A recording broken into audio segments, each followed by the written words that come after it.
All right, so we have the first proper response after the huge announcement that happened last week with NAR settling for $418 million to this commission suit dilemma issue and ongoing. Actually, it's still ongoing, so it's a proposed settlement. So we have the first response, and this time it's from the president of NAR, Kevin Sears. We're going to respond to it. This went into everybody's inbox a couple of minutes ago, so this is fresh off the press. Let's see what Mr. Kevin Sears has to say, and we're going to be reacting along the way as some important things need to be called out. Okay. Hello, my name is Kevin Sears, and I am the 2024 president of the National Association of Realtors. It's been several weeks since my last On the Road video, and a lot has been happening.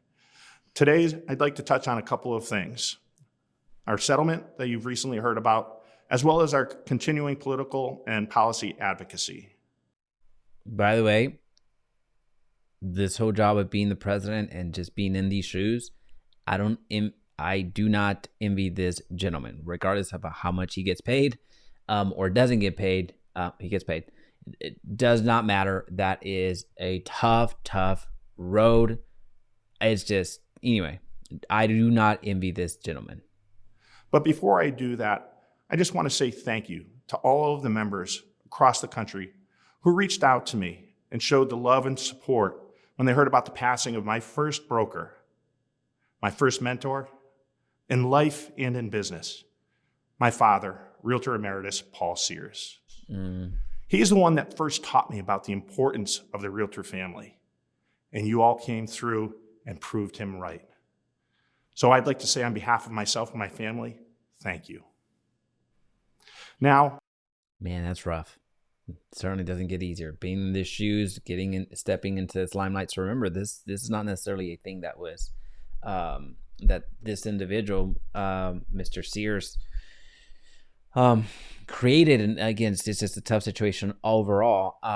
It's been a revolving door at this leadership position. So this is something that you have to, from the human side, just it's tough for sure. From the position that he's in, it's tough for sure that he inherited, and regardless of how his previous actions contributed to this or didn't contribute to this, at the end of the day, we're all human. We don't necessarily know what we're all going through. We're just trying to make the best with what we have. So a little bit of empathy goes a long way. On to the settlement. We all have heard what is going on. I just want to let you know there was no perfect option. Despite what people may have said, we've always been open to settlement. In fact, we had conversations, settlement talks before the trial, during the trial, and obviously after the trial. And once the verdict came down, we were left with three options. Ultimately, two of them were untenable for different but similar reasons. The first option, appeal. And while we felt that we would have been successful on appeal, we would have had to post up to a $5.4 billion bond, which the National Association of Realtors just did not have the resources to do. That could have forced us to file Chapter 11 bankruptcy. Second, if we went on appeal, this would have left all of our members, brokers, and associations and MLSs that are in copycat suits vulnerable and still having to defend their case. That's a really good point. As this continued to go longer and longer, regardless of how deep the NAR pockets are or aren't, you're looking at all of the other lawsuits that happen every single week. We covered at least 10 lawsuits in this particular channel in the short time that we've had it going since January 1st. We've been making daily content, and every other day it seems there's a brand new suit. Some of them were getting tossed out. Some of them were sticking and holding on. At the end of the day, these are real costs, real attorney costs. So one single class action suit that was essentially a copy and paste from this Sitzer Burnett suit that would be fired off that would name NAR, that would name every other brokers that you could think of, every MLS that you could think of. So you have all of these other entities. They can't share, they can't pool representation. There's that conflict, right? So each and every one of these particular entities needed to get their own representation, right? So from the plaintiff's perspective, they could just fire it all off and then This whole contingency, they're not, they're the people that were in this particular, from the plaintiff side, were in that particular side of the table. Well, they weren't paying for this they weren't paying the attorneys. This is all contingency. So that's why whenever this settlement happens and all the other settlements, the attorneys are going to get over 40% of the judgment. And then whatever's left over, it goes to the hundreds of thousands of sellers that they went on and represented. Now, again, all of these other brokerages that may have a war chest, and some might not, you're looking at just millions and millions of dollars of continued litigation. So from that standpoint, I mean, you're left with very limited options. So then that leads to bankruptcy. And at the end of the day, bankruptcy was just not something that we could do to the association. It would have just had too big an implication for our ability to be able to continue on and be as effective as we have. So that leaves settlement. A lot of people would argue about the whole, I understand the comments that are going to go on right now, this whole effect, how effective they've been or haven't been. That is open interpretation for sure. Now in the settlement, there are a couple of key pieces. One is financial, the other is rules. Let's talk about the financial aspect. The association has agreed to pay $418 million over the next 4 years. The leadership team and the finance committee will be looking into how we can make sure that we not only meet the obligation to pay that amount, but we continue to be able to provide the tools, resources, programs, and advocacy that our members have come to expect. Well, it's very simple. Dues are going to go up. I understand that for 2024, it was clear in that settlement or in that email that was sent out that dues weren't going to go up, but there is no way that dues don't go up next year. There's no possible way. Right now, NAR is hemorrhaging members. And with this whole big check that they have to write for these next 4 years, it's where else is the money going to come from? Now let's talk about the rules, and there's two in particular. The first is that we will be changing the rule that will prohibit the offer of cooperating compensation on the MLS. Please hear me clearly. You will still be able to offer compensation to a buyer broker. It just cannot be conveyed on the MLS. And if there's one thing I know about members, they will figure out how to efficiently communicate the information to see if there will be any cooperating compensation. The second rule. Okay, so one of the things that has been brought up time and time again since this came public, of this whole, you can't put it on the MLS and you can't communicate it via the MLS and these whole blanket offers. There seems to be a desire, and I understand it. There seems to be well, if we can't do that, where else are we going to do it? So it's like we're expecting NAR to tell us where and how to actually operate.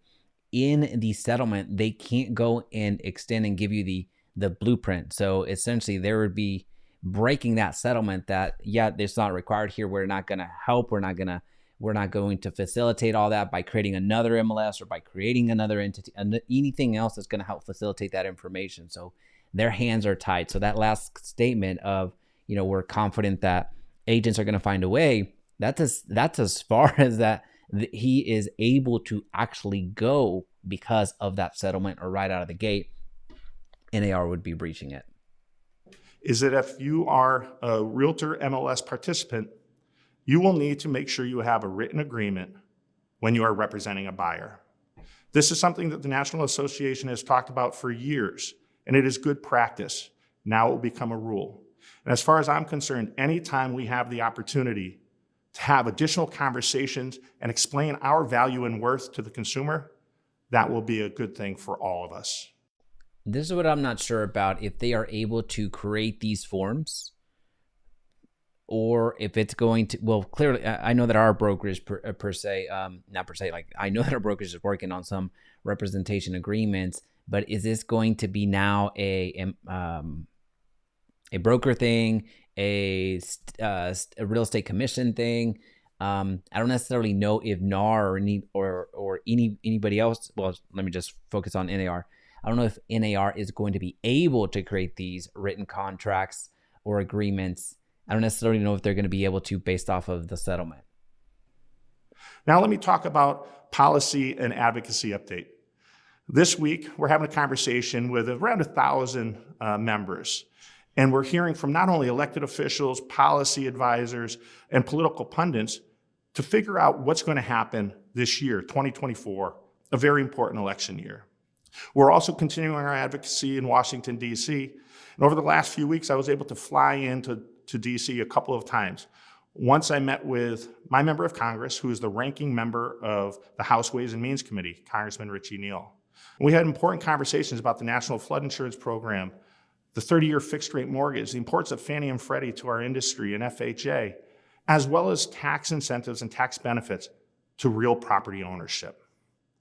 In fact, this week, we'll also have one of our own, Dr. Jessica Lautz, testifying before the Housing Subcommittee on Capitol Hill. So just know that we're... I don't know how effective that's going to be. So what I've come to find out as I've gotten involved into, I wouldn't say, I guess I just said it. As I started paying more attention to what's going on in DC and understanding politics a little bit more, just taking a bit more interest in it. So these subcommittees and these things that they put on, they just seem to be talking. It just seems to be, whether it's the right or the left, these things, they just throw somebody up that, so they call somebody to come and testify, and then they just get their talking points out there, right? So regardless if it's Jeff Bezos, regardless if it's Mark Zuckerberg, regardless if it's whoever it happens to be, it's just the right's going to have their points of views that they're going to just fire off, so they can have those sound bites to go on the right side of the media. And the left side, very much the same thing. They're going to get their talking points and they're going to go on the left side of the media. So I feel that regardless of what the intent is in this particular case, both sides, right and the left, are going to be unified in just slacking the individual that they're going to put up there and just absolutely just wail on them. So because as he's mentioning, this is an election year, so a lot of folks are up for election, so they need a hill to stand on. A better hill to stand on would be going against used car salesmen, going against attorneys, we understand that the real estate agent profession, although it's a noble profession, it's not the highest viewed or the best viewed out in the general public. Evidence, just look at all the headlines that happened on Friday, all the headlines that happened on Saturday. You saw all of the headlines essentially saying that we're evil, that we're demons, that we overcharged, that we did all this other stuff. So you compare our commission rate to other sales individuals, especially attorneys. If you look at those, the percentages, it's far less than anything out there. Well, I shouldn't say anything, most things out there. So anyway, I don't know how effective somebody going up to the subcommittee is going to be outside of just getting a lot of talking points and just getting hammered by these individuals that are going to just have an open season on this individual. So good luck. Let's lift them up in prayers, because they're going to need them. We're doing everything we can to continue to advocate for your ability to help buyers, sellers, tenants, and landlords all across our great country. So that's it for now. You can bet that I'll have another update coming down soon enough. And until then, take care. Regardless of what he would say, what's he going to say? Right? So this is not going to sway opinion one way or the other. If you are anti-NAR, which a lot of individuals are, you're going to continue being anti-NAR. If you're pro-NAR, which I don't necessarily think a lot of individuals are right now, you're going to be pro-NAR. So this is something that business as usual, if you will, to the best of the ability.